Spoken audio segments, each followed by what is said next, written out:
มีชื่อว่ารัตดาพรเจริญผลเนาะมาจากคณะ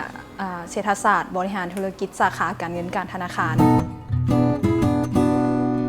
โดยขอตอบอยู่ในฐานะที่ว่าเป็นนักเรียนจากคณะเศรษฐศาสตร์ละกันเนาะการเงินกับการธนาคารเนาะการเงินก็คือการที่เฮาเรียนเพื่อจะไปวิเคราะห์เรื่องระบบการเงินของธุรกิจหรืออาจจะเป็นการเงินส่วนบุคคลการธนาคารแม่นหยังก็แม่นการที่ว่าเฮาเรียนรู้เกี่ยวกับเรื่องของธนาคารระบบของธนาคารมีการมีระบบแนวใดมีวิธีการเฮ็ดเวียกการบริการอย่างแนวใดเนาะซึ่งว่าอยู่ในคณะเศรษฐศาสตร์แม่นจะได้เรียน2อันนี้รวมกันเนาะบางสถาบันอาจจะได้เรียนในการเงินหรือการธนาคารแล้วความสำคัญของเวียกงานการเงินการธนาคารเนาะก็คือกับว่าหลายๆคนฮู้เนาะอยู่นำบริษัทต่างๆหรือว่าอยู่นำองค์กรต่างๆจะต้องมีหลายๆฝ่ายซึ่งหนึ่งในนั้นจะเป็นฝ่ายการเงินเนาะฉะนั้นความสำคัญของเวียกงานการเงินก็คือสามารถเฮ็ดให้ธุรกิจมีการเคลื่อนไหวเพราะว่าบ่ว่าเขาจะไปเฮ็ดธุรกิจอันใดก็ตามเขาจะต้องได้มีการนำใช้เงินฉะนั้นบุคคลที่ว่าเฮ็ดเวียกอยู่ในเวียกการเงินก็ถือว่าเป็นบุคคลหนึ่งที่ว่ามีความสำคัญใน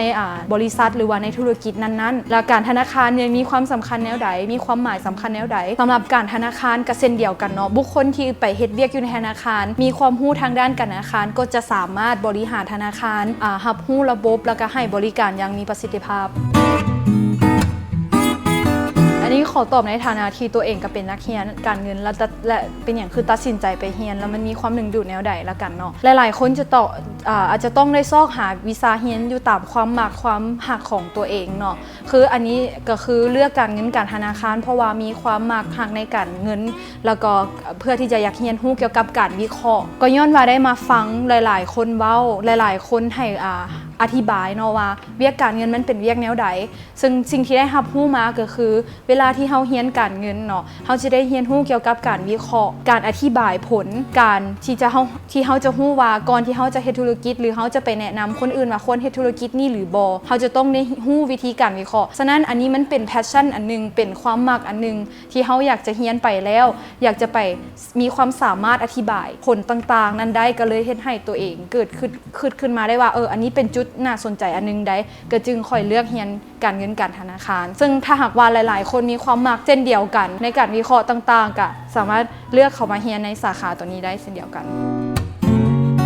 ที่จริงแล้วสาขาการเงินมันค่อนข้างกว้างขวางเนาะก็จำเป็นจะต้องไปเรียนอยู่คณะเศรษฐศาสตร์อย่างเดียวก็ได้อยู่คณะเศรษฐศาสตร์มีแล้วนอกจากนั้นก็ยังมีอยู่มหาลัยต่างๆที่ว่าอยู่ในบ้านเฮาเนาะมหาลัยสุพรรณวงศ์สวรรณเขตจำปาสักอย่างต่างๆเนาะเป็นเอกชนก็มีเช่นเดียวกันเป็นวิทยาลัยต่างๆหรือว่าจะเป็นสถาบันเศรษฐกิจการเงินปต่างๆเขาเจ้าก็สิมีเรียนหรือว่าวิทยาลัยยกตัวอย่างคอมเซ็นเตอร์อย่างต่างๆเขาเจ้าก็สิมีเปิดสอนคือกันแล้วก็วิทยาลัยอันต่างๆค่ะแหละโดยมีหลายมีหลายอเมริกานี่ก็สอนกันเนาะโดยยังไงเราอเมริกาของเขานี่ก็สอนอันนี้ประสบการณ์ตัวเองก็ยังว่าเคยเฮ็ดเวียกมาเนาะแต่ว่าได้มาจากการถามรุ่นเอื้อยรุ่นอ้ายและคนที่เขาเจ้าเฮ็ดเวียกมาก่อนเนาะขอตอบเป็นสั้นๆแล้วกันเนาะก็คือเวียกที่เวลาเฮาเรียนจบการเงินการธนาคารมาแล้วเฮาสิไปเฮ็ดได้อยู่ไสนึงเฮาอาจจะเลือกไปเฮ็ดอยู่ที่กระทรวงการเงินก็ได้เนาะถ้าหากว่าเฮามีโอกาสเนาะอันที่2ก็คืออยู่ธนาคารอันที่3จะเป็นที่ปรึกษาทางด้านการเงินก็ได้ก็คือที่ได้เว้าผ่านไปหั่นแหละก็คือว่าเวลาจะไปเป็นที่ปรึกษาทางด้านการเงินเฮาก็ต้องมีความรู้ทางด้านการเงินมีแล้วไปเฮ็ดหยังเอาไปวิเคราะห์เศรษฐกิจไปวิเคราะห์ธุรกิจไปวิเคราะห์ว่าธุรกิจนั้นจะยืนยงจะเฮ็ดแนวใดเพื่อจะขยายแนวใดเนาะหรือว่าที่เป็นอาจารย์ก็ได้เช่นเดียวกันเนาะอาจจะไปแลกเปลี่ยนความรู้ทางด้านการเงินอีกอันนึงก็คือไปเฮ็ดเวียกหน้าที่ทางด้านการเงินอยู่ตามบริษัทต่างๆเพราะว่าทุกๆบริษัทแน่นอนจะต้องมีฝ่ายการเงินเนาะก็คือที่ได้เว้าไปแหละถ้าหากว่าบ่มีการเงินเนาะก็จะบ่สามารถที่จะเคลื่อนไหวเวียกงานนั้นได้อย่างสะดวกคล่องแคล่วเนาะฉะนั้นบางคนอาจจะเลือกไปเฮ็ดเวียกนำบริษัททั่วไปแล้วไปเป็นฝ่ายการเงินก็ได้เช่นเดียวกันแล้วก็อาจจะมีหลายๆอาชีพแต่ว่าอาจจะว่าบ่ถึงก็มีใช่เนาะ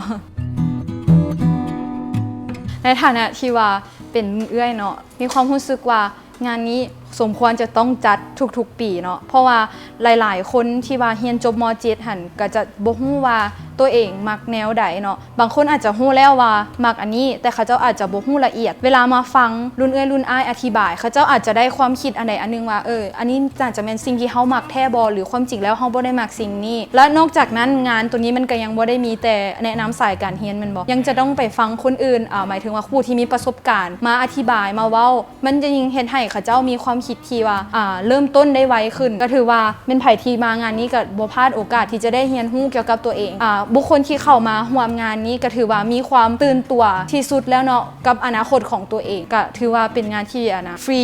มีแต่ผลพลอยได้ที่จริงพวกเขาจะมีการอธิบายสิ่งต่างๆนี่อยู่ห้องสายการเงินห้อง203เนาะแต่ว่าจะฝากไว้ก็คือว่าก่อนที่ว่าจะมาเข้าเรียนการเงินการธนาคารจะต้องไปอ่านรายละเอียดก่อนว่าเรียนเกี่ยวกับอีหยังแดจะเป็นวิชาเรียนที่เขามีความสนใจแท้บ่เวลาอ่านวิชาเรียนไปแล้วก็คือถึงอาชีพที่เขาจะเฮ็ดในอนาคตเนาะว่าเขาอยากเฮ็ดหน้าที่นี้ถ้าเขาเรียนการเงินและเรียนวิชานี้มันจะเฮ็ดให้เขามีประโยชน์แนวใดแล้วก็ฝากถึงน้องๆคนอื่น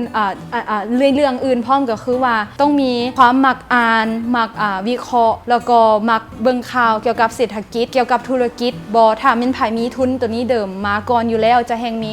ผลประโยชน์หลายเนาะเวลามาเรียนการเงินการธนาคาร